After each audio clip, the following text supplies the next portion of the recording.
Ancient walls and towers, for this is one of the world's most ancient cities, which now has motorways in its midst. Pathé Pictorial's magic carpet has never taken you to a place where a magic carpet was more appropriate.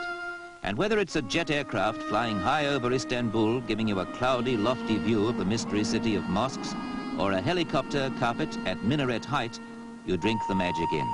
The Santa Sofia Mosque, once a Christian church and now a museum, always makes you feel, even when your feet are on the ground, that you yourself are up in the air.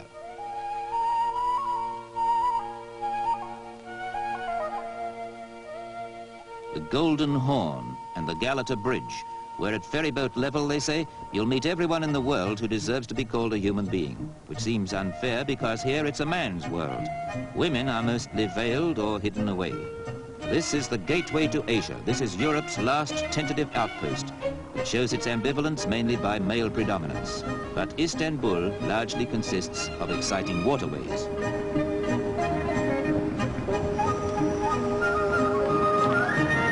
This Galata Bridge is Istanbul. People and mystery and manual labor. Here on the porters' backs, you can analyze life halfway between East and West.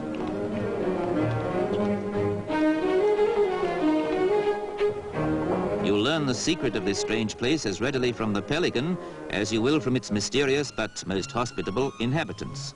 Halfway house life, Europe and Asia. And a really lovely thing, sweet, fresh fish.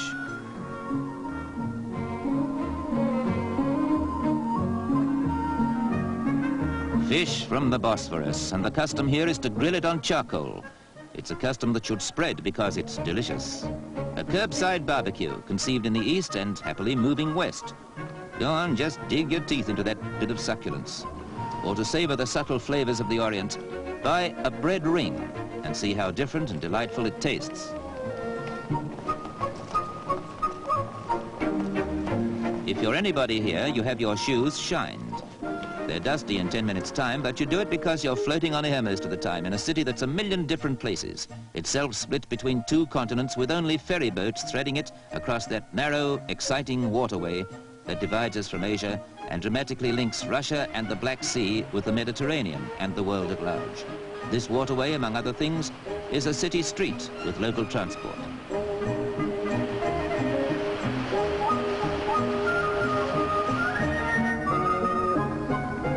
What a mix-up of an ancient and a modern city it is.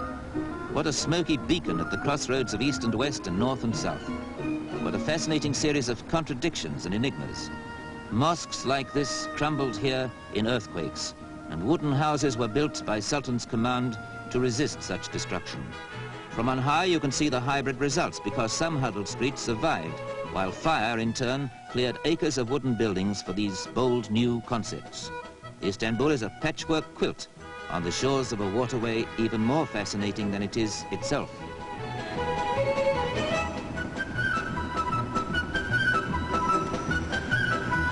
We are cruising now on the Bosphorus. The Dolmabahce Palace, the summer residence of generations of proud sultans, but more particularly the last view you'll get of the continent that cradled civilization, because half a mile across the water, it is Europe no more. See the walls they built round the last bastion, Byzantium, later to be Constantinople, the Roman Empire's capital, now Istanbul, a city that is more eternal than Rome itself, which though changing, keeps its origins and its essence intact as it grows.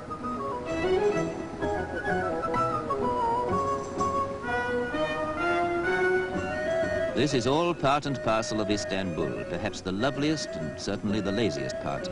For Istanbul has now stretched out to occupy the whole 17-mile length of this fisherman's paradise. And look, those fish are still alive.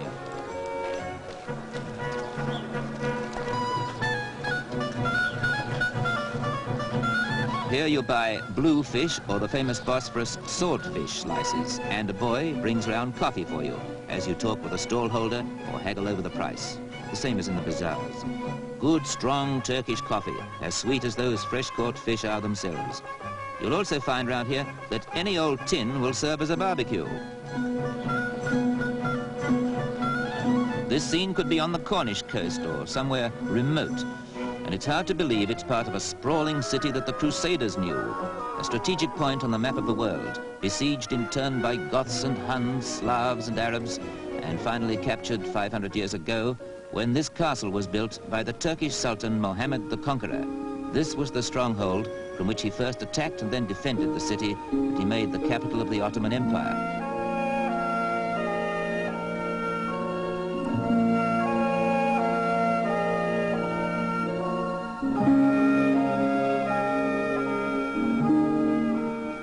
You keep thinking this narrow sea is a river, forgetting it's the frontier between continents, and that the far bank is a land mass stretching to India, Burma, China, and the Pacific Ocean.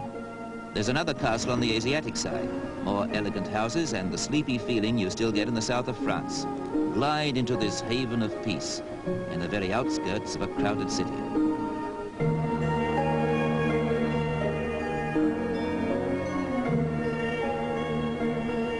At intervals, you will hear the call of prayer to remind you that you're in a land of mosques and minarets. And at intervals, you'll hear the siren of a ship bound for the Black Sea, which is barely 5 miles away.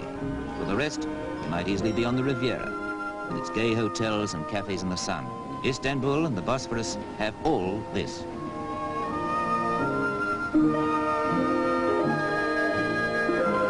Istanbul and the Bosphorus have mystery too, inscrutable, age-old mystery, somehow symbolized by the Hubble bubble pipe. You order one at any restaurant, a glowing charcoal chip perched over the tobacco to keep it alight. You smoke and dream and contemplate, and the smoke is as wispy blue as the Blue Mosque, which with its 6 minarets is of all things the essence of this exciting place. There's no need to say any more about Istanbul. Imagination can do the rest.